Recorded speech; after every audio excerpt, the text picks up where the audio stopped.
зарплата. Зарплата уже 12 лет. Очень многие родители такие: о, киберспорт, это мы любим. Верим. Да. Я дотер. Тогда не... Да, еще я играю в доту, а не в То Counter-Strike. есть, куда академия в 30 лет? Это я. Может, ты мне и написал.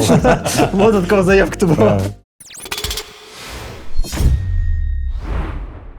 Всем привет! Вы смотрите, или слушаете, может быть, на Яндекс.Музыке, подкаст Virtus.pro-cast, где мы говорим с экспертами из киберспорта, со спортсменами, может быть, даже с болельщиками поговорим когда-нибудь, кто знает, и рассказываем вам о том, как устроен киберспорт, что стоит за победами, или за неудачами. Такое тоже часто случается.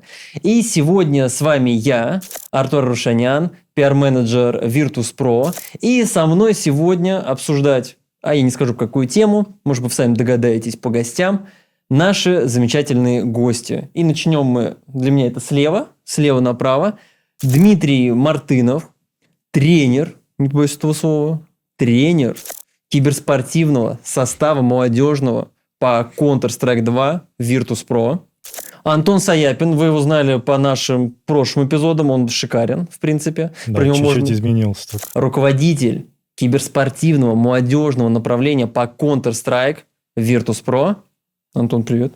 Привет. Прекрасно.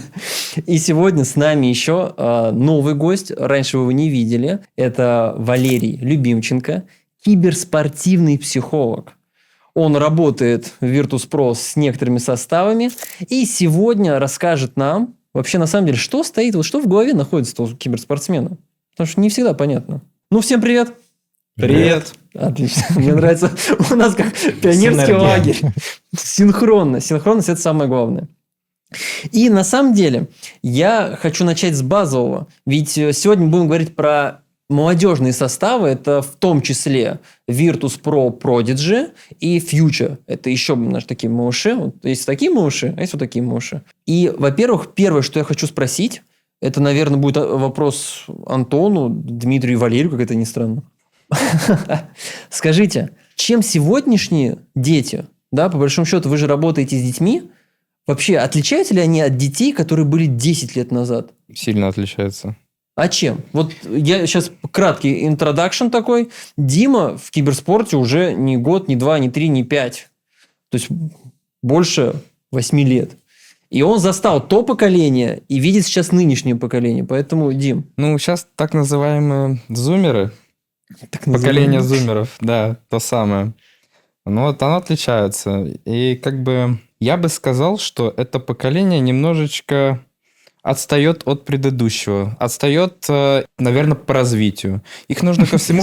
Да, именно так. Жестко. Их нужно именно приучать, их нужно наставлять, именно научить трудолюбию и так далее. А предыдущие такие были по умолчанию? Сейчас просто все лежат в ТикТоке 3 часа смотрят, и потом, вместо того, чтобы где-то развиваться, саморазвитие, они просто листают и смеются. Все, и ложатся спать. То есть кайфуют по жизни. Кайфуют по жизни, да. Понятно. Поэтому с ними, если как ты говоришь, 10 лет взять разницу, отличается поколение значительно. 10 лет назад не было этих шорцев. Не было. Не было ТикТока. Бывает, вечером сам залипаю. Поэтому человек осуждает, да? Да. Антон, а ты в спорте вообще, в профессиональном и в киберспорте тоже не 5 и даже не 15 лет. Скажи, на твой взгляд, еще дальше, если посмотреть, вообще дети поменялись? Конечно, поменялись. А в какую сторону? Как всегда, старшее поколение будет говорить в худшую сторону. На самом деле, они просто приспосабливаются к тем условиям, в которых они находятся. То есть, у нас не было грубо говоря, телевизоров. Появились телевизоры, мы смотрели 2 первых канала, больше не было. Появилось больше, потом появились приставки, стали играть все в приставки. И все также говорили, что вы делаете? Появился компьютер. В компьютеры запрещали играть. А сейчас телефон, планшеты. То есть, они сидят в телефонах, планшетах.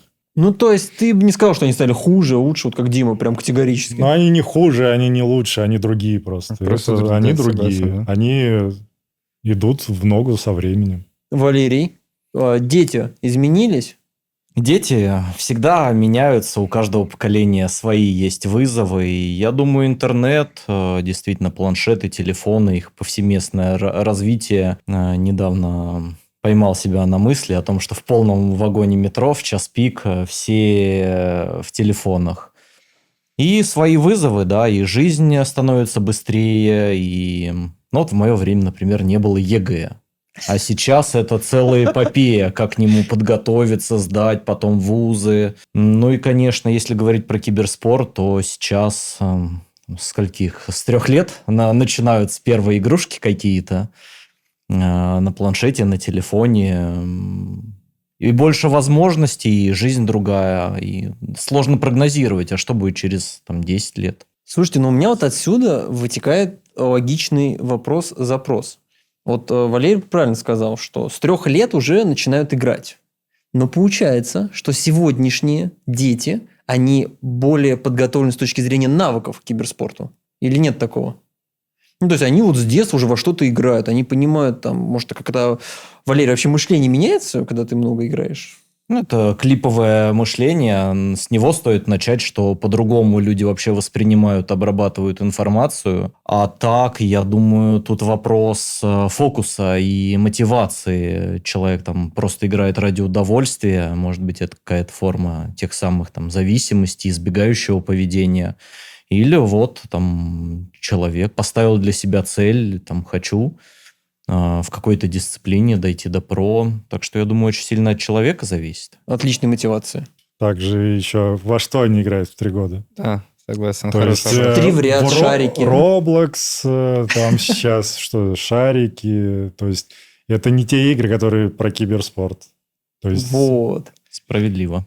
То есть, оно не в ту сторону воюет. ну, это может быть, да, в другую совсем сторону идти. То есть, какие навыки в Роблоксе тебе помогут там в Доте? Стрессоустойчивость. Тоже сомнительно. Социализация. В Roblox, наверное, надо очень много общаться с людьми. Это социализация прям. Но на самом деле это шутки шутками. Вот вы все втроем, в принципе, затронули одну тему. Это концентрация внимания и какое-то клиповое мышление. Вот Валерий термин использовал. Вот, наверное, больше вопрос будет, Дим, к тебе и Антон. Как вы сейчас вот с этим боретесь? Вот когда вы работаете с ребятами, потому что фьючер – это от 12 лет, ну и, получается, вместе с Prodigy это до 18 лет. Вот как с этим бороться? Вот с теми вызовами, которые вы назвали? Именно ты имеешь в виду сейчас концентрацию и клиповое Ну мышление? да, то есть... Ну, концентрация, на самом деле, есть же... это такое понятие, оно общее, большое. Допустим, есть концентрация на что? На по игре и концентрация на какие-то общие цели. Это больше, наверное, психология какая-то. По игре, концентрировать их явно не нужно. Они в таком возрасте, у них и мотивация, и все. А концентрация, направленная на цели, это, наверное, работа и психолога, и тренера, и так далее. С этим, проблем не бывает никогда, потому что мы им даем цели, даем задачи, показываем, как надо, и они просто делают. Не задают особо вопросов. Не задают особо вопросов. Да, все верно. Потому что... Почему? Потому что им интересно безумно. Ну, потому что они уже сами, приходя в академию, ставят себя в какие-то рамки. То есть, они не распыляются уже на другие какие-то вещи. То есть, играет в КС, все, я буду делать то, что мне говорят именно по КС. То есть, нету такого, то, что так, я сейчас поиграю в КС, потом пойду в Доту поиграю, и там что-то добьюсь. Ну, то есть, у него есть фокус КС.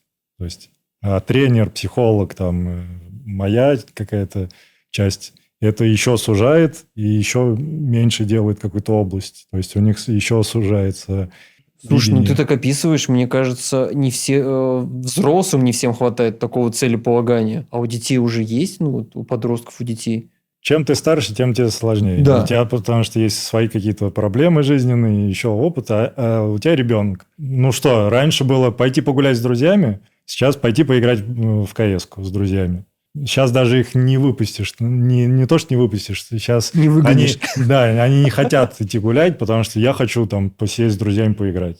Чем старше, тем у них больше проблем появляется. Девушка появляется или съезжает на квартиру отдельно. То есть они Соблазны другие. Да, то есть там уже другие истории. В киберспорте немного попроще. Валерий, согласен, что детей легче направить в русло? Да тут опять вопрос какой-то мотивации. Вот ко мне редко приходят люди, у которых там пропадает мотивация на высоком уровне вдруг внезапно играть. А если говорить про концентрацию, то ну тут вот такой ситуативный момент, когда в игре тебе нужно удерживать очень много переменных, какие-то тайминги, карту, еще коммуницировать, не теряться в войсе. Вот тут уже, ну, например, какая-то моя зона работы, помочь развить эти навыки концентрации. И при этом мы понимаем, что они еще не безграничны. Там невозможно 10-15 переменных удерживать, поэтому еще какой-то надо тонкий выбор делать, да, что сейчас вот я удерживаю вот это, вот это, вот это, а что-то значения не имеет. Ну, вот этот выбор, он делается вот прям в связке с тренером, с командой. Я думаю, это очень ситуативная, индивидуальная штука, Мгм. но тренер, как взгляд со стороны, может подметить, что, не знаю, опять же, там на разборе войса, реплеев, что вот тут там ты что-то сделал, да, почему там, ой, я отвлекся, ой, там я сделал что-то не по плану, там, здесь ты промолчал, поэтому, ну, тренер Ну, есть такие важная моменты. единица. А как вот эти недостающие, может быть, социальные, может быть, какие-то еще скиллы, вообще были у вас в практике такие случаи, что вы понимали, что игроку не хватает концентрации? Вот он здорово все делает, у него крутая реакция, крутой скилл, но вот не хватает ему концентрации, он собраться не может. Такое встречалось? Ну, в плане собраться не может. Ну, вот говорит, вот я вот думаю о чем-то вообще другом. Я не в моменте. Вот. Ну, это супер частный случай, мне кажется. Про игроков, ну, такого не бывает. Если там что-то, может быть, случилось вне игры, Мгм. то может быть. А так, ну, Они всегда в потоке. Они в потоке, да. Но Ну, они круто. сами сюда пришли. Мы как не привели и не заставляем это делать. Они сами сделали свой выбор. Они хотят именно в этом потоке двигаться. Вы делаете что-то для того, чтобы их удержать? Потому что сейчас для меня это выглядит как, что у нас очень мотивированные ребята, они вот прям видят цель, не видят препятствий. Или все-таки вы что-то делаете для их мотивации? Или хватает собственного огонька внутри? Я отвечу. А зачем их мотивировать? Если они что-то хотят, они сами замотивированы. Их удерживать не нужно. Они, типа, Тут, хотят побеждать, они будут делать все, что им другой говорят, и все, что они момент. хотят. Типа, много играть. Другой момент, да, есть проблемы, Дима с ними не сталкивается, потому что у него есть стак игроков. Вот у меня сейчас там во фьюче больше 20 игроков.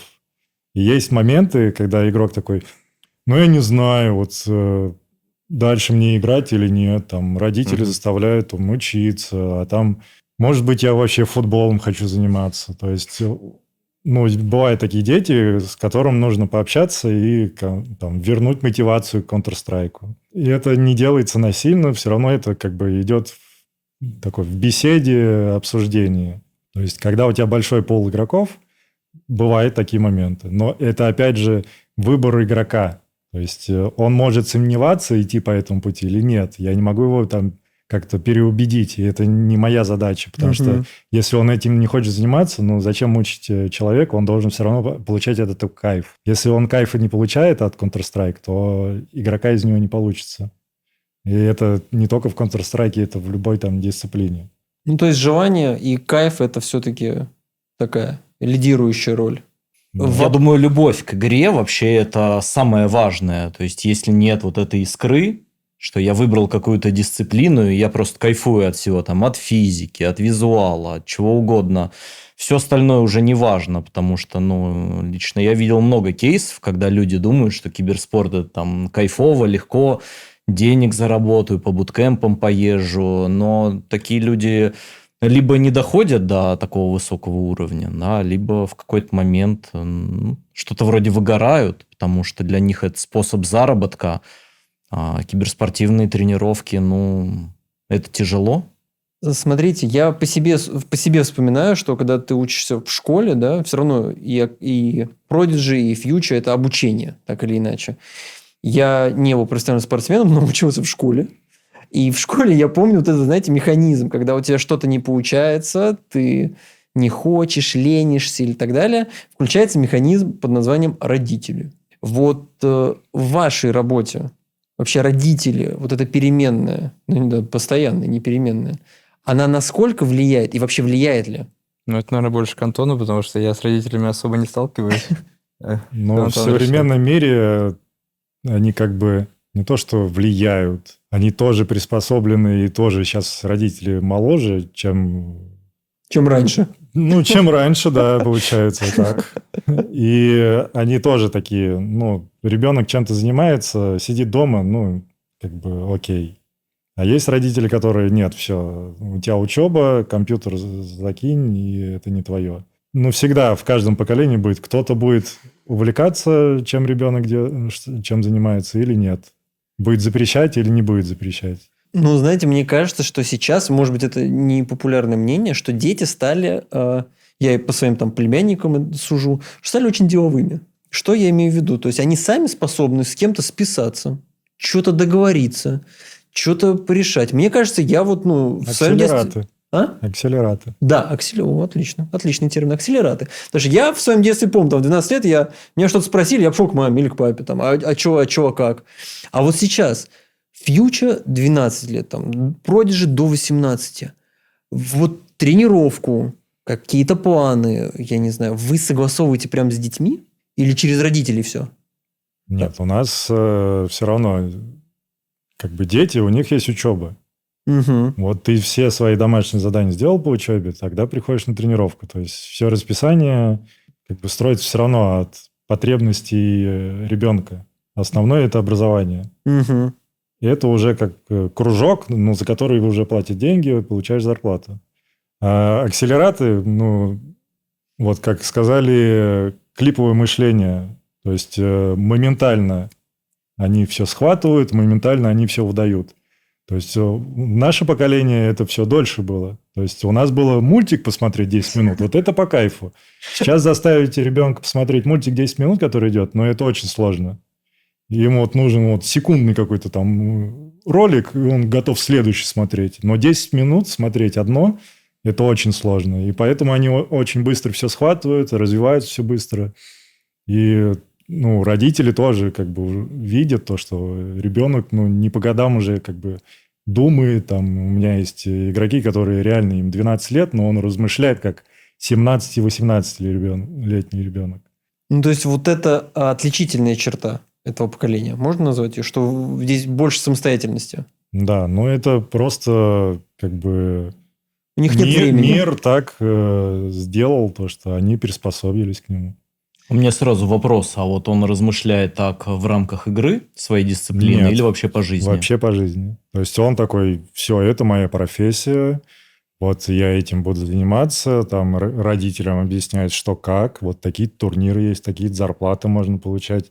То есть он не ушел от учебы, он также понимает то, что нужно учиться, нужно развивать свою медийку. То есть он прям вот полностью такой нацелен на свое развитие. Он много читает, он там каждую неделю у него новая книжка, он сам выбирает, что читать. Обалдеть, ребенок мечта. Это какая-то фантастика, ты сейчас сказал. Я познакомлю. Но там сейчас результаты не очень.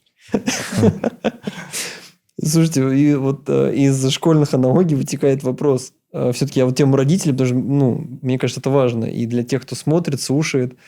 А бывают, родительские собрания? Вот вы собираете там родителей и что-то им Нет. рассказываете? Нет, такого не бывает. Но из-за того, что мы проводим летние буткемпы, родители по такой жизни там из своего города никуда не уезжали, а тут ребенка зовут в другой город, лететь на самолете, на поезде один. То есть очень переживают, и многие привозят ребенка сами.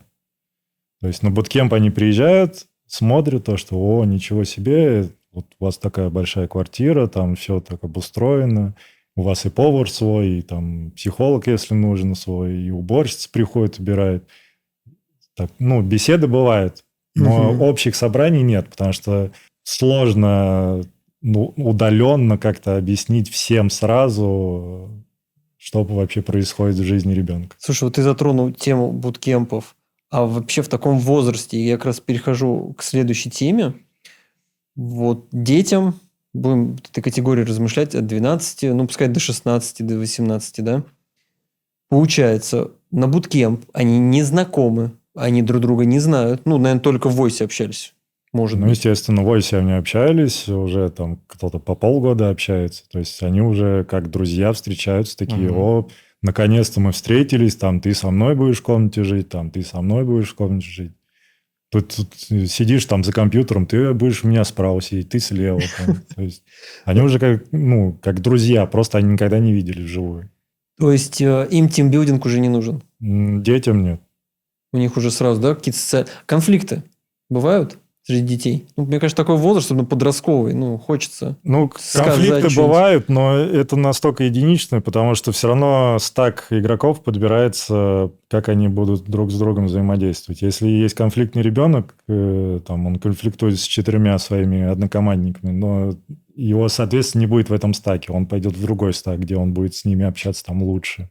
Мы все равно отсматриваем. Нам нет собрать игроков 5, которые будут каждый день ругаться, но ничего хорошего из этого не Дизморал. получится. Да. То есть смысла в этом нет.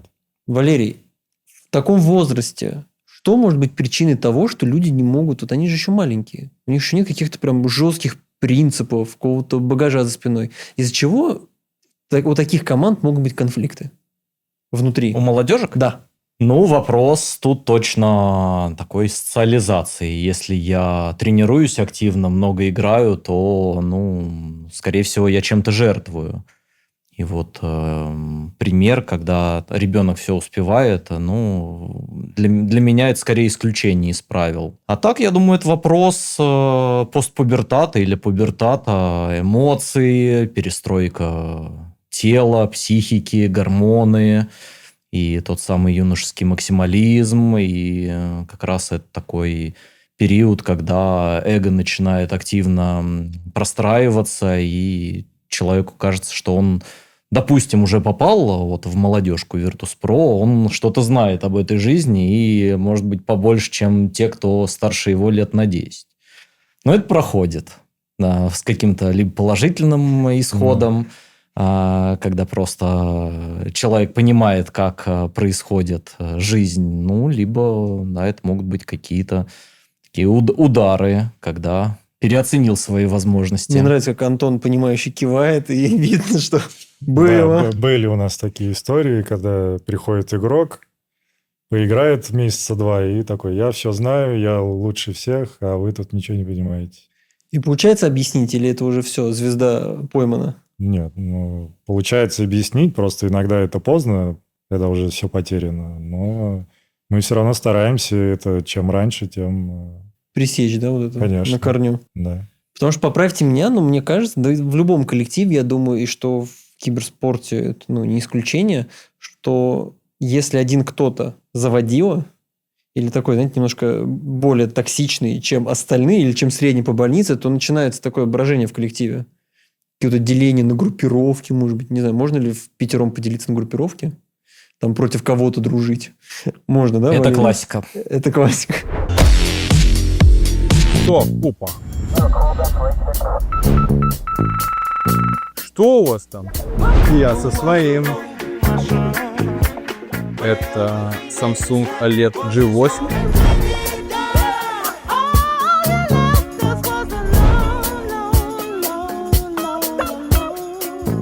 Я за максимум впечатлений, поэтому хожу со своим Samsung OLED G8. А может быть так, что вот в Войсе у нас все шикарно. Мы друзья, мы побеждаем. Вот мы приехали в буткемп, мы впервые вот физически взаимодействуем друг с другом, что вот здесь начинаются какие-то терки, непонимания. Были такие кейсы? Или обычно, если в Войсе все ок, то и вживую все ок? Короче, будет так, что сначала все хорошо, но рано или поздно до конфликта дойдет. В любого конфликта, неважно. Он, когда уляжется, будет опять все хорошо. Без конфликтов, не существует команда. Никогда. То есть Такого поругаться не надо. бывает, конечно. Ну, А конечно, подраться? нужно. Это Может быть, подраться. Иногда. Это всегда так бывает, потому что они привыкли жить дома. То есть их вырвали из их образа жизни в другую вообще какую-то квартиру, где мы все вместе. То есть вот в моей карьере спортсмена там доходило и до драк. То есть если у тебя сборы длятся месяц, под конец месяца у всех кукушка едет. И там просто до драк, прям стенка на стенку бывает. Ну, а через там неделю, когда все разъехались, опять все хорошо, все замечательно. И отсюда вопрос возникает. Это надо пресекать или это должно случиться?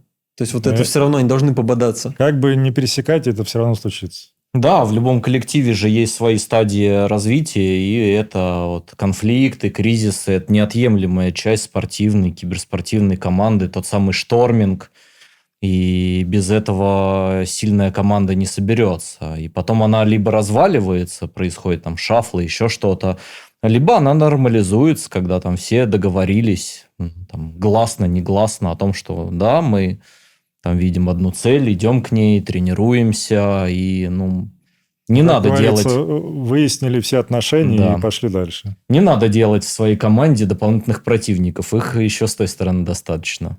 Ну, то есть, как мышцы от микротравм становятся крепче, так и коллектив, который преодолевает конфликты, Ну да. он крепчает, да? Слушайте, ну здорово. Ну, это, в принципе, наверное, и логично. Антон, ты затронул такую тему, что дети заезжают в квартиру. А вот как, не знаю, может, это такая уже внутрянка, но мне интересно. Быт у них как построен? То есть, они просыпаются в 8 утра. И что? Или не в 8 утра? Вот вообще такое, знаешь, усредненное расписание молодых ребят на буткемпе. Ну, усредненное расписание, просыпаются, все по-разному. Там постарше, попозже, помладше, пораньше. Потому что помладше они сами просыпаются, даже если там говорят в 9 подъем, они в 8 встанут. Свои дела, там разминка, зарядка, завтрак, там какое-то собрание и за компьютер садятся. То есть занимаются индивидуалкой, потом час-два перерыв, обед и дальше там праки, и, все, что тренер прописал, все это делается. И потом вечером свободное время. То есть у меня некоторые там, кто с родителями приехал, шли гулять по Москве с родителями. Кто нет, там собирались все вместе, также прогулку делали. Дима, ты чувствуешь, что вот с ребятами помладше ты не просто тренер, а еще вот наставник какой-то, знаешь, их... Не воспитатель, это грубо сказано, но ты больше, чем просто тот, кто учит их играть. Наставник хорошее слово, подходит. Старший брат. Можно и повыше взять. Но в любом случае наставник хорошее слово, оно подходящее, да. То есть мы как бы работаем, и я им не только по игре рассказываю, иногда еще по жизни, помогаю, примеры из жизни могу привести. То, что, у меня было по опыту, чтобы они не испытывали этот опыт, я им заранее его даю. В принципе, как и, наставник, все верно. А бывает так, что ребята приходят, к тебе сами с запросом именно не по игре, а каким-то житейским? Нет, такого не бывает на самом деле. То есть еще маленькие для этого? Не знаю, то ли стесняются, то ли просто не хотят. Даже если нужно было. Они скорее между собой общаются больше. И какие-то такие разговоры ты инициируешь обычно? Наверное, когда-то, да, все-таки доходит до этого момента. А какой момент? А кто знает. Есть на твоей практике вот кейсы, когда ты понимал, что... ведь тренерство – это же объяснение. Это надо объяснять. Да, показывать, объяснять. Наверное, может быть, да. Вот здесь у тебя какие бывали проблемы? Что, может быть, дети что-то не понимали, ты не знал, как им преподать? Непонимание, да, есть такая вещь. А споры иногда. Были раньше, по крайней мере. Сейчас вообще практически не спорят, просто делают. Споры с тобой или между друг другом? И со мной, и с друг другом, по-разному было. Но это недолго длилось. Это заканчивалось там в течение пары минут. Сейчас они стараются вообще не спорить, просто слушают и делают. Да в целом, наверное, все, плюс-минус. Антон, а вот с фьючер, вот эти разговоры о жизни, о том, как правильно, как неправильно, от наставников? Но тут проблема в чем? То, что это все равно киберспортсмены, которые сидят дома. Угу. То есть у них есть вот свой мирок, и они будут все свои проблемы решать там. Вот когда вот совсем все плохо, вот тогда, да, приходят, потому что были кейсы, когда в 2 часа ночи мне пишет игрок, говорит, у меня друг уехал к друзьям в другой город, Угу. но его там не встретили. Да, друзья его кинули, и вот он там. Что мне делать? Мне нужна помощь, мне нужно вызвать ему такси, помогите, пожалуйста. Приходилось помогать там. Или кейс, не у меня в команде, но был. Игрок забыл сумку в такси. Что делать? То есть настолько люди не готовы к жизни, то есть они не понимают, что есть службы в такси, куда можно позвонить и сказать, я забыл у вас сумку. То есть это приходится делать там менеджерам или мне, или еще кому-нибудь. Слушай, ну круто, что на самом деле у них такой уровень доверия. Вот с одной стороны, ты правильно говоришь, что это какая-то несамостоятельность, может быть, но это и уровень доверия. Что у меня случилась проблема, и я вот иду там к Антону, чтобы ее решить. И все равно доверие. Ну, потому что как бы я для них все равно вроде бы посторонний человек, который живет где-то там далеко, а родители здесь рядом, а они мне еще там подзатыльник отвесят за эту проблему. Антон не осудит. Ну, а что я сделаю? Ну, скажу а-та-та, напишу ему или позвоню, скажу, так делать не надо. Но мне все равно это придется делать. А родители еще там в угол поставят. Слушай, ну это удобно. Я вот с этой стороны не подумал. Это реально удобно. Дим, ты начал профессионально играть во сколько лет? Профессионально? Ну, 18-19 где-то, когда на первом курсе учился. И вот на твой взгляд, если бы у тебя был вот этот бэкграунд с 12 лет, с буткемпами, с разборами игр, с психологами, как ты считаешь, оно бы сильно повлияло? Да, на самом деле сложно сказать. Просто сейчас поколение такое, и вообще технологии до того дошли, что люди уже реально вот с 10 лет, даже вон Донг, по-моему, с 7 лет говорили, ну, начал играть. У него, мне кажется, к 16 годам было больше часов, чем у меня вот сколько, ну, 25, грубо говоря, да. То есть все зависит от того, когда ты начал играть. В принципе, сейчас же все охотятся за молодыми игроками. Академки те же подписывают детей. И то есть, ну, очевидно, если ты можешь начать позже играть, ничего страшного. Просто, скорее всего, тебя уже как минимум академка не захантит. То есть, если ты какой-то супер талант, то, может быть, даже в 25, там, в 26 тебя могут как-то взять. Вот есть пример с Сафи из... Он сейчас, я не помню, где играет. Вот в Мибрах он играет как раз. Он поздно начал играть, но его взяли, типа, нормальная команда была, мотивация и все такое.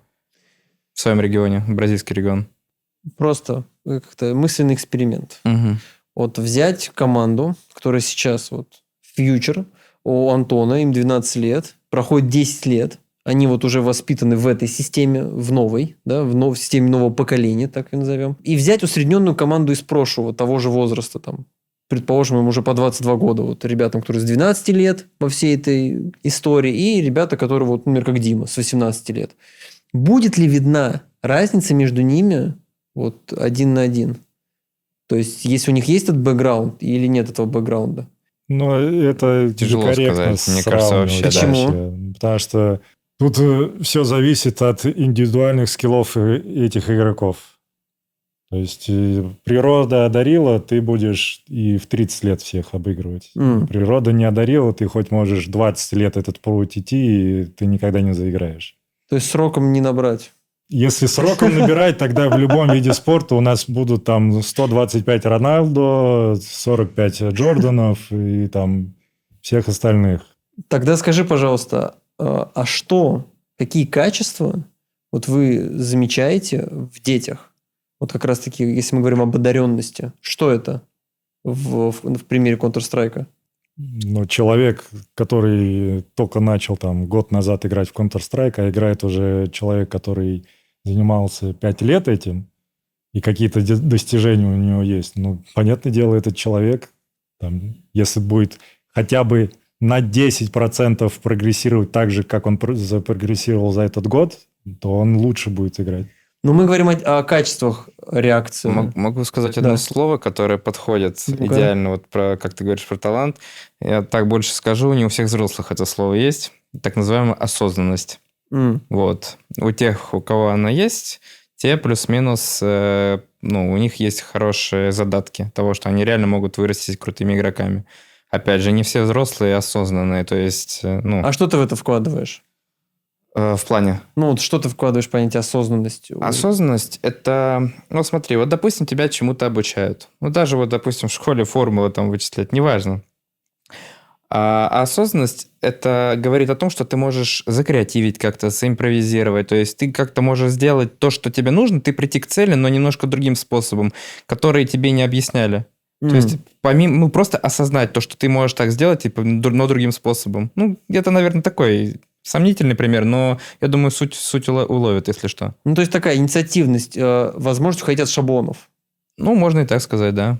Ну, либо осознать в моменте то, что действительно тебе чего-то не хватает. Может быть, критику ты плохо воспринимаешь. Просто есть, опять же, взрослые игроки, которые не могут принимать нормальную критику. Они не могут просто осознать то, что они не правы. Нет, я прав, типа, и споры начинаются, и ты просто теряешь на этом время. Валерий, вот это понятие невосприимчивость критики, невозможность или нежелание уходить от шаблонов, это все закладывается как раз-таки в детстве? Или это уже просто такой человек? Это сложный вопрос относительно киберспорта. Тут вообще очень много дискуссий относительно таланта, одаренности и трудолюбия, дисциплины, всех этих софт-скиллов.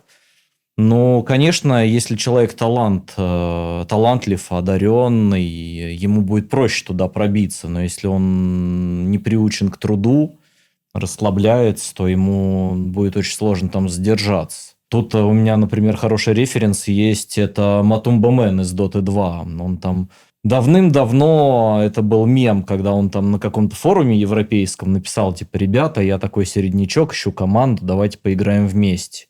Потом он там много-много времени стримил в женском парике, играл по 10-12 часов в сутки на стримах и еще там вне стримов, а потом через несколько лет он выигрывает International. Вот там эти 7-8 лет назад он тогда был талантливым и одаренным. И я думаю, это хороший пример того, что человек вот построил себя сам через дисциплину, через тренировки и так далее. Осознанность очень классный, кстати, термин. И, например, для меня это в том числе практика mindfulness, светской медитации. Мне кажется, это вот один из, опять же, TRS или даже Triple-S методик, чтобы развивать и навыки концентрации, и релаксации, и внимательности. Потому что иногда у человека все хорошо с креативностью, а вот реализовать в игре у него это не получается. Потому что он, опять же, либо отвлекается, либо какие-то мелкие детали не замечает. А что это за практика, ты сказал? Концентрация. В базовом варианте это, например, там, концентрация на дыхании. Да, игрок там 5-10 минут может понаблюдать. И, кстати, вот у молодежи с этим очень большие проблемы, в том числе из-за тех же самых гаджетов. Очень сложно побыть с собой наедине хотя бы пару минуток, понаблюдать за своим состоянием, уловить, может быть, какие-то мысли, чувства. Но в таком возрасте это, я бы не сказал, что прям супер необходимо, но если уже какой-то фундамент есть, то если человек спокойный, внимательный, осознанный, наверное, осознанность – это еще умение отделять вот важного от такого второстепенного. Если это есть, это уже, да, очень хорошие способности для киберспорта. Очень мудро. Я даже на секунду себя поймал на мысли, а могу ли я посидеть наедине с собой 5 минут и вот без каких-то внешних воздействий? Это личный вызов. Да, это личный вызов на самом деле. Антон, а чем сегодня отличается наша молодежка Virtus.pro? Ты можешь какие-то, если ты знаешь, как устроено в других клубах, не называя, да, какие-то наши, может, особенности есть? Или фичи? Все скрывают, чем занимаются академки. Я, наверное, с 90% уверенностью могу сказать то, что мы единственные, кто приглашаем таких молодых на буткемпы. Возраст давай назовем. 12-13 лет. И в других академках, на сегодняшний день мы самая молодая академия, это про Prodigy, а у нас во фьюче еще моложе дети. Я подчеркну, извини, Антон, тебя перебил. 17,1, да, по-моему, средний возраст в годах? 17,2. 17,2. То есть, да, самые молодые. То есть, да, многие, немногие есть команды, кто подписывает игроков моложе. Всегда доходят слухи, что их просто подписывают. То есть, с ними не занимается тренер. То есть, мы их подпишем, они у нас будут на контракте. Сам как-то вывезет, мы его дальше там в команду возьмем. Не вывезет, ладно, пускай. Бронируют. Да, бронируем. А у нас мы бронируем, но мы даем инструменты. У нас тренер, под каждого игрока практически сейчас пул тренеров будет увеличиваться, потому что игроков становится все больше. Ну, я скажу, больше, чем... У нас, по-моему, больше, чем 20 человек уже. Да, уже больше 20 человек. Это от 12 до 16. 16 лет. Это не считая Prodigy. Да, Это фьючер. да, это только фьючер. И количество увеличивается, правильно? Ограничений нет. То есть, и нам вот нужно под каждого игрока, там, под каждый там, стак поставить туда тренера. Тогда вопрос. Вот смотрит наши подкасты или слушает отец молодой, видит, что его ребенок любит Counter-Strike, да, 2, играет. И такой, блин, вот мой должен туда попасть. Как проходит отбор? Как вообще показать себя? Где вы ищете таланты? Ищем, есть скаут и менеджер, кто занимается фейситом, потому что это самый большой, наверное, такой площадка, где все играют. Сложность только то, что там можно играть с 13 лет. Также нам пишут сами игроки. И вот из всей массы этой, там, они сами, у них своя система, они ищут игроков. Валерий, как можно в 13 лет или в 12 лет, да, вот Антон говорит, в 12 лет, понять, что твой ребенок реально увлечен киберспортом? Вообще, по человеку, как можно понять, что он чем-то реально увлечен? Весь день играет за компьютером. Вот, это единственный, получается, показатель, да? Стопроцентный референс. Ну, это большая головная боль родителей. Наверное, вот я с молодежью такого возраста, у меня практически нет профессионального взаимодействия как психолога, потому что, если в таком возрасте есть проблемы, все же людей ведут там к детским психологам решать их. А вот родители, обеспокоенные тем, что я не понимаю, что делать с ребенком, и его вообще как будто ничего не интересует, это вот категория клиентов. Тут есть базовые рекомендации. Первое – это проявить какой-то минимальный интерес вообще. Вот твой ребенок чем-то занимается, да, что он там делает, что за дисциплина. Смотреть, позадавать вопросы. И это, безусловно, тема границ, что есть помимо игрулек еще учеба, друзья, кружки. Есть какое-то свободное время. И я думаю, родителям важно как-то иметь представление о том, на каком этапе мастерства находится мой ребенок. Для него это просто фан на пару часов. Или, может быть, он там в игру сбегает от каких-то проблем со сверстниками. А может быть, у него действительно талант и одаренность, он там, не знаю, в 12 лет уже все пабы разрывает, и тогда надо вкладываться, искать срочно эти академки, тренеров, и там будущий старплеер через пару лет готов. Антон, человек пришел в 12 лет в фьючер. Все, его взяли, он написал на почту, прислал свой летсплей, я не знаю, миллиард, наверное, способов, как можно скоммуницировать, или его нашли, да, через Faceit. Вот он пришел, дальше что с ним происходит? Он проходит тесты. Тестирование входное. Естественно, то есть показатели, цифры на Faceit это одно, а игра в команде это совсем другое.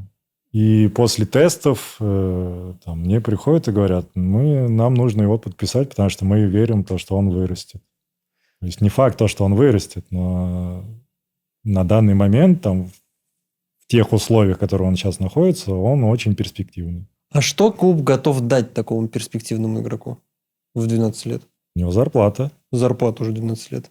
Конечно. И после того, как он получает первую зарплату, очень многие родители такие: о, киберспорт, это мы любим. Верим. Да. То есть, у кого совсем беда с компьютером, пытаемся предоставить свой компьютер.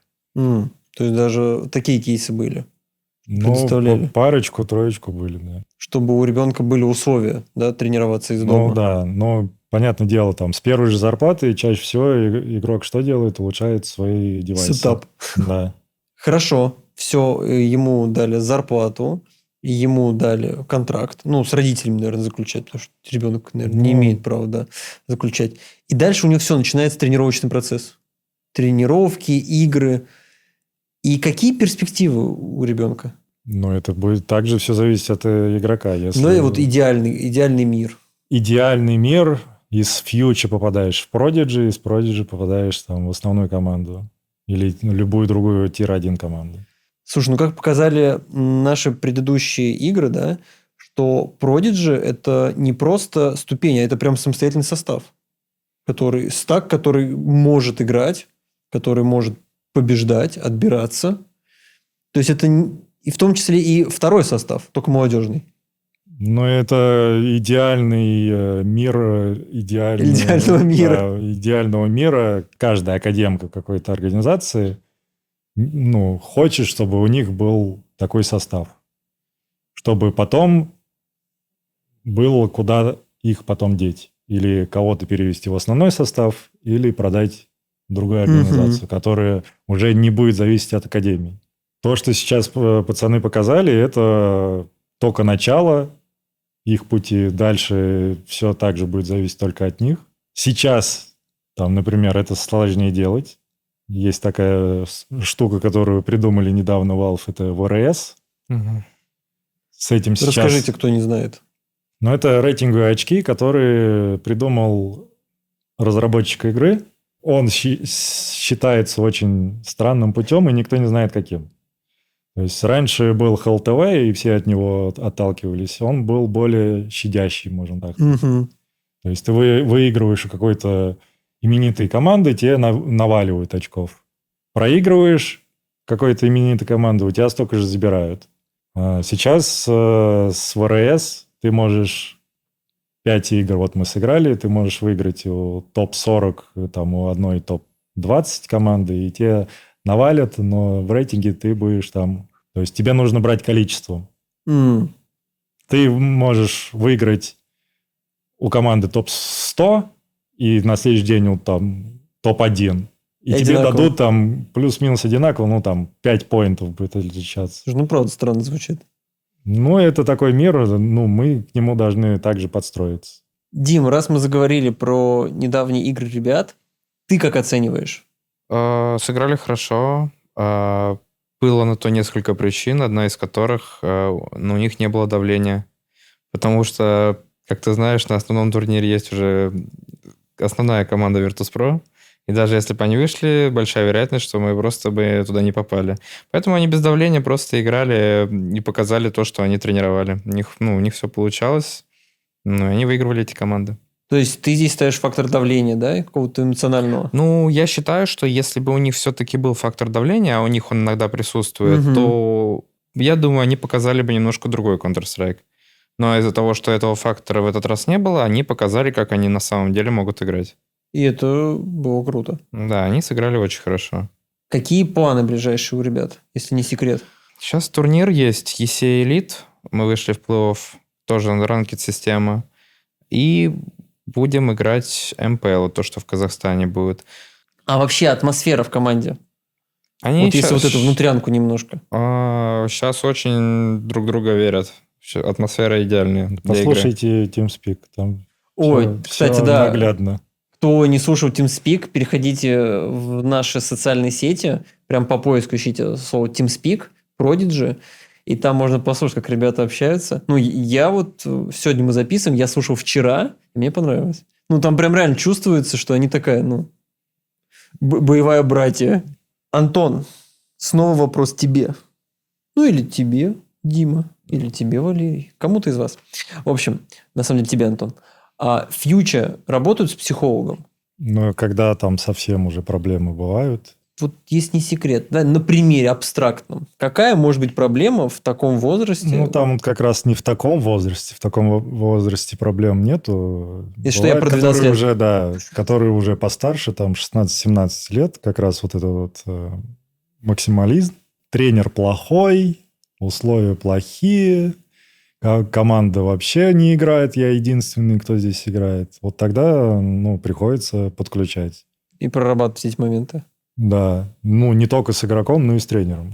Как он довел до такого, то, что игрок так думает. Интересно. То есть у нас-то игра и в те ворота. Естественно. Академия – это все равно организм.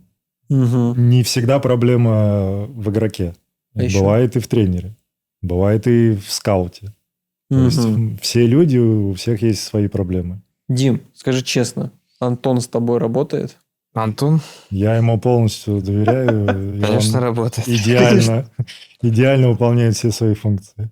Антон чутко следит за всеми нашими действиями и всецело нам помогает. Заученный текст. Все верно. Молодец, молодец. Антон, он правильно сказал? Да. Все отлично. Валерий, насколько вообще важно вот взрослому человеку, ну, мне кажется, знаете, я в свое время работал с детьми, когда еще был студентом, и иногда взрослому, ну, реально тяжело с детьми работать. И вот, ну, с детьми, с подростками. Потому что местами бесят, ну, до чертиков. Местами ты думаешь, вот как Дима вначале сказал, раньше было лучше, сейчас вот стрёмные. Как в себе вообще вот это желание, сейчас, чтобы грубо это ничего не сказать, да, вот это желание поругать детей, преодолеть. И вообще, стоит ли их ругать? Или, может быть, какие-то есть там фишки? Как вообще общаться правильно? Ну, я думаю, это тема границ. Да, что можно, что нельзя. И я думаю, этим ну, первоначально общество, родители занимаются, потом уже подключается тренер, да, там может быть менеджер, который присутствует с игроками. Ну, я думаю, это вопрос баланса. Ну, куда без кнута? Ну, никуда, особенно если игрок теряет все берега, которые только можно. Вот. Но и в то же время, да, и какое-то позитивное подкрепление должно быть. Ну, в моем опыте вообще вопросы, связанные с агрессией, особенно с пассивной агрессией, ну, это какой-то один из ключевых элементов коммуникации, или скорее ошибок с коммуникацией, от этого никуда не деться. И это нормально, и тут наоборот. Например, моя задача как психолога – учить игрока пассивную коммуникацию переводить в активную, да, чтобы он понимал вообще, Например, что это может значить? Ну, пассивная агрессия, что это? Например, какие-то подколы, Угу. такие шуточки. Это, не знаю, может быть оценка чужой игры в негативном ключе, но так завуалировано, не знаю, какая-то ирония, да, как кто-то там умер, ему говорят, там, прекрасно сыграл. И тут всегда история про то, что напрямую сказать о том, что бесит в другом, ну, может быть, непросто, особенно для молодого игрока, и нужно учиться это делать, потому что, ну, так или иначе, без этого профессиональная команда не развивается. Хвалить друг друга за плохую игру в этом смысла нет, а умение воспринимать критику, обрабатывать ее, потом еще работать над ошибками. Это целое искусство, и тут взрослые игроки, 20, а то и 30-летние, с этим не всегда совладают. Вот, поэтому это искусство. И знаете, я помню, нас учили в университете, что между преподавателем и тому, кому преподает, учащимся, должна быть граница. Не должно быть вот прям понебратства. Потому что понебратство в учебе, в образовании считается, что оно мешает достигать результата, усваивать материал и так далее. Дим, а вот как у тебя построены отношения с командой? Есть ли вот эта граница? Или вы прям братаны, катаны? Там, Есть такая граница. А в чем она заключается? Ну, если как есть. Там, не пойдешь гулять с ними ночью, в клуб с ними не пойдешь. Ну, там такая граница, грубо говоря, граница уважения. Они ко мне обращаются на «вы». Вот тебе пример. Интересно. Ну, самая простейшая субординация все равно должна быть. То есть Дима вам не Димочка, который там приходит, что-то рассказывает, там заставляет играть. Все равно это тренер. Угу. То есть вы игроки, вы еще ничего не добились. То есть вот человек, пример, который вам будет все рассказывать и показывать. Вы должны его уважать, как минимум. А что вы там про него будете думать за дверьми, это как бы ваше дело. Но... То есть ты согласен, что эта граница обязательно должна быть? Ну, конечно, это иначе это будет просто хаос какой-то полный. Зачем тогда Дима вообще нужен? Если вы так все знаете, и он ваш там братан, играйте без тренера, пожалуйста. Тогда вот сейчас закольцовываем в историю, как сказал Валерий, должен быть и кнут, и пряник. И Я бы хотел узнать, какой есть и кнут, и пряник. Вот в работе... Я понимаю, какой может быть и кнут, и пряник в работе со взрослыми. А вот с детьми-то, с теми, что помладше, вообще кнут есть? А чем это отличается от работы даже со взрослыми? Но они как-то понимают, что их может чего-то лишить. Они понимают, что это им даст, не даст. Ну, я по себе сужу, да? Тебя могут конкретно какие-то рамки тебе поставить. Потому что у тебя взрослая жизнь и так К далее. сожалению, ты не киберспортсмен, потому что чаще всего даже взрослые люди не понимают, что можно лишиться, а чего нельзя. Ну, то есть здесь кнуты одинаковые. Ну, как бы плюс-минус, да. Просто тот, кто постарше, там вот такой кнут, а здесь поменьше, потому что еще маленький ребенок. Ну, а, например, Ну, какой это может быть кнут? отжимание. Отжимания. Серьезно? Да. Ну, как бы, это же спорт у нас. Прикольно. Ну, давайте развивать. Если не хотите думать головой, давайте развивать свое тело. Ну, в принципе, и полезно. Ну, естественно. Хорошо. Кнут отжимания. Ну, лично мне нравится, я люблю отжимания. А пряник? Пряник? Похвалить. Достаточный пряник. Хороший пряник. Ну, типа, Можешь еще пару игр сыграть. Ты в команде, вот, молодец. а это уже пряник, да? Конечно. Если вот игрок играет в команде, а потом ему сказать, все, иди на банку, ну, это, В принципе, хуже-то быть не может. конечно. Поэтому то, что ты продолжаешь играть, выступать и тренироваться, это уже, ну... Нет, есть, конечно, там какие-то, если ты прям что-то показал нереальное, там можно и бонус выписать ему. То есть, а так, ну, ты в команде, ты уже, вот, это твоя награда. А может быть так, что вот ребята круто сыграли, и вы такие, типа, сегодня пицца и кола на буткемпе всем. Да. Мне нравится. Дим, заказывал хоть раз пиццу и колу на буткемп? Лично я нет. У него есть Антон. А, Антон заказывал. Там, Дима может дать выходной. О, Хорошо сыграли, завтра вы отдыхаете, к компьютеру не подходите. Это даже недавно у нас был... Ну, это было потому, что они переиграли. Очень много играли, и им нужно было. Хотя они все равно подошли и пошли некоторые играть. Ну, немножко получили. ты прям отследил, кто в этот день А что играл? отслеживать? А, на буткемпе это было. Нет. Но онлайн не видно. А, в онлайне. Они, то есть, не используют левые аккаунты, там, шифруются от Димы, не прячутся. Это... Не получится так сделать. Медиа-детокс не удался, короче. Вопрос каждому будет из вас. Я молодой игрок. Мне 12 лет, пускай. Дим, какой ты дашь мне, пускай будет 2, 3, 1, главный совет? Вот я хочу стать профессиональным киберспортсменом. Ну, сплю и вижу, как я разрываю все турниры, как я MVP всего мира. Вот твой совет мне. Нужно воспитать в себе такую черту, так назовем дисциплину. Воспитать в себе внутреннюю дисциплину, чтобы можно было постепенно работать и становиться лучше. Угу, хорошо. Дисциплина. Антон? Как бы спать и видеть можно все, что угодно, но нужно оценивать реальные свои силы. Оценка своих возможностей. Быть реалистом. Да. Очень многие присылают заявки свои. Возьмите меня в академию. Я 4-й левел на Faceit. Ну, давайте будем реалистами. Куда? Или там, мне 30 лет, я очень люблю Counter-Strike, возьмите меня в академию. Ну, куда академия в 30 лет? Это я. Может, ты мне и написал. Вот от кого заявка-то была. Я дотер. Тогда не... А, еще я играю в доту, а не в То Counter-Strike. есть нужно все равно быть реалистом. То есть ты можешь выигрывать всех там в своей школе, но за пределами в другой школе кто-то есть сильнее. Угу. Валерий, совет. Я по базе пройдусь. Первое – это вдумчивый гринд.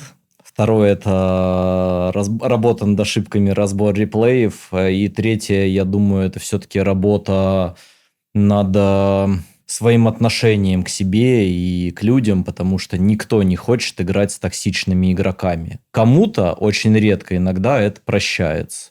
Но чем раньше задуматься о том, в каком формате, с кем, как я общаюсь, чего я вообще с помощью своей коммуникации хочу получить. Вот, например, там, не знаю, даже если сказать про какой-то матчмейкинг. Зачем я кого-то оскорбляю? Что я хочу получить? Это про некую эмоциональную нестабильность, слабый эмоциональный интеллект. Вот, так что третий совет – это качайте эмоциональный интеллект. Как ты в доту играешь? Там же это просто... Это Или- тема следующего или- эпизода. Или это у тебя как бы это... Это профессиональная Да, деформация. профессионально. Вот ты просто туда заходишь поиграть, оценивать. И еще Изучает. иногда люди еще заходят в мой профиль, видят, что я занимаюсь психологией, начинают со мной на эту тему коммуницировать, и это целый Валерий фан. клиентов ищет в доте Да. просто. Тоже грамотно. Итак, получается, наш универсальный боец – это дисциплинированный, трезво себя оценивающий, с высоким эмоциональным интеллектом. Получается, про игру ничего нет. Хотя самооценка, трезвая оценка – это по игре. Ладно. Ну, в общем, понятно. Идеального бойца собрали. А как же гринд? Ну гринд, ладно, и гринд. Вот если такой придет завтра, Антон, берешь? Конечно. Ну, надо, чтобы у него было хотя бы там 3000, мне кажется, было. Ну вот, пошли Нет, какие-то. это уже другой момент. Мы его возьмем на тесты, а потом уже будем смотреть, какой Элла и все прочее. Хорошо. Тогда и закольцовываем всю эту историю. Я смотрю этот эпизод, слушаю его, и такой понимаю, блин, мужики говорят про меня. Ну, это стопудово я. Ну, тут без вариантов. Дисциплина, самооценка, высокий эмоциональный Это интеллект. уже называется переоценка. Ладно, хорошо. Ладно, второй пункт отсутствует, не суть. Мои шаги. Как мне сделать так, чтобы Фьючер, чтобы Prodigy, чтобы Антон меня заметили и увидели? Написать на почту. Почта будет в описании. Пишите туда, если вы соответствуете этим критериям. И все. Да. Отлично. Поэтому, дорогие друзья, если вы дисциплинированный, с высоким эмоциональным интеллектом, любите гриндить, и у вас здоровая самооценка по критериям Антона, то пишите вот где-то здесь, я не знаю, в комментариях, куда здесь вставят наши замечательные коллеги, куда-нибудь вставят. Вот, туда пишите свою заявку, как вас найти, как с вами связаться, и, быть может, именно вы в следующий раз будете тренироваться под руководством Дмитрия. Дим, Конечно. готов взять? Конечно. Всё. Там по ходу разберемся. Антон готов, Дмитрий готов. А Валерий потом с ними поработает, чтобы у них был эмоциональный интеллект высокий. Спасибо вам большое. Было здорово, интересно. Подписывайтесь, ставьте лайки, комментарии, заходите на Яндекс.Музыку, заходите на Spotify. Короче, заходите где угодно. Друзья, а свое отношение к молодежному киберспорту, к тому, что дети с 12 лет начинают погружаться во всю эту историю, пишите в комментариях. Мы все посмотрим, почитаем, будет интересно. Всем пока! Всем пока. Всем пока. Пока. Ура!